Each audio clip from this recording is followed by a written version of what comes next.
And my mother went home totally in rapture. She was generated afresh. And she received such a hunger and a thirst and an appetite for the things of God that she's never encountered. Why? Because she heard one message: you must be born again.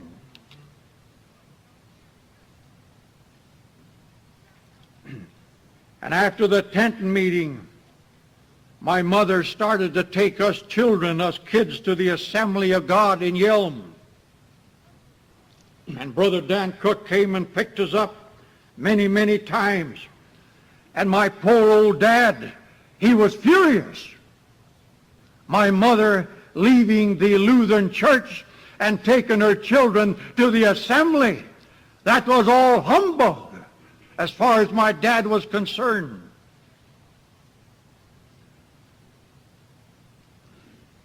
And hell literally invaded our home. My dad hated Brother Dan Cook. That's John's uncle. He literally hated him. And he hated the whole church. And my poor mother was crushed. She was hurt. And she was treated very, very unkindly and unjustly by my dad. But that seed was planted. It was planted in a tent that night. And it became stronger and stronger and stronger. And faith become higher and higher. Persecutions made her stronger. Just like the early church.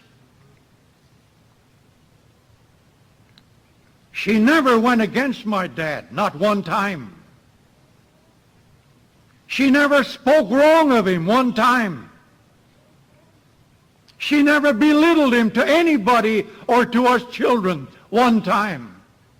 She respected her husband.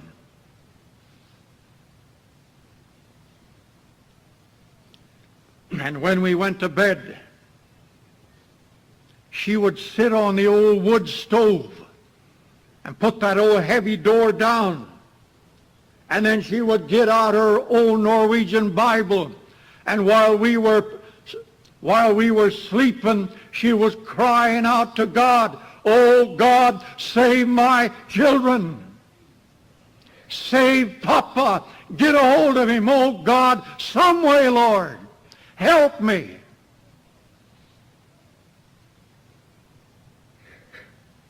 Help me to teach my children your way. And she would pray, "God, get a hold of Papa. Get a hold of Daddy. Speak to him." But I must hurry. My dad was not a drunkard. My dad was not an alcoholic. But he loved his little snips. It never interfered with his life. It never interfered with him as a provider. He was a great provider, hard worker, honest as the day is long. But he always had to have a little snip, and he had that in the barn. And I was only 12, 13 years old, and I watched my dad when he went in the barn, and I wondered why he was going in there. Power of influence, daddies. Remember that. Whatever we do, we have little eyes watching us. Little ears are listening to us. And after my dad left the barn, I went in the barn, and what did I find? I found a bottle. And I took a little snip as a young boy. And I'd done that periodically.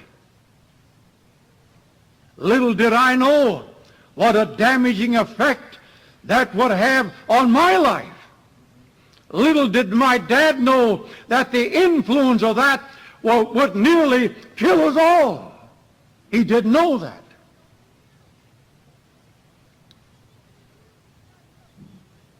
But that influenced me.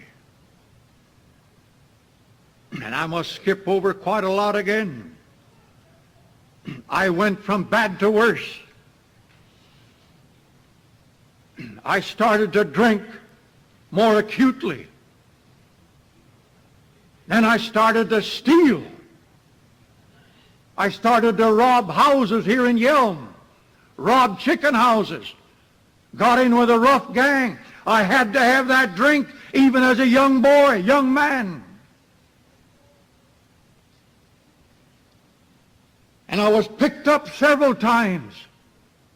And I got 1 to 5 years in the state reformatory of Monroe through drinking. Yet I had a good heart.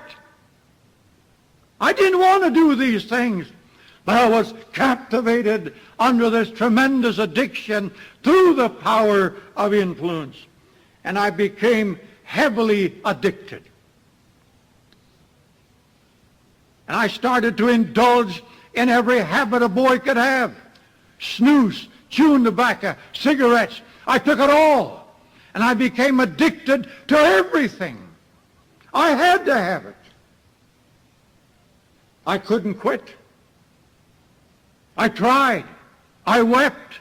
I kicked the bottle.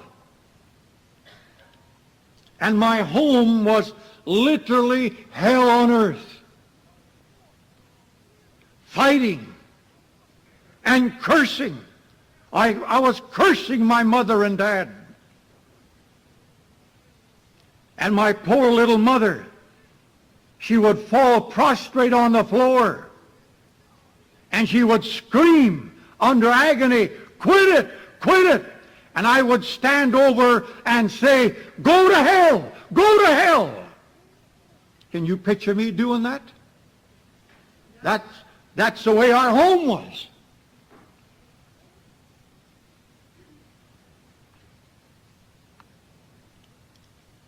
And many, many times I came home under the influence of liquor. And she would get out of bed, and she would get a hold of my underwear. She would roll it in a knot, put it in her breast, and pray all night, "God, save my boy. Save my boy at any cost." And I was bitter. I didn't want to hear her do that. It bothered me. It troubled me because I had a boyhood experience with the Lord, and I know that prayer caused me to get convicted. No end of time she would anoint my underwear. Then she would weep, and my dad would hit her in the side and says, "Shut up. Keep your mouth shut. Quit your crying." And she would weep for me.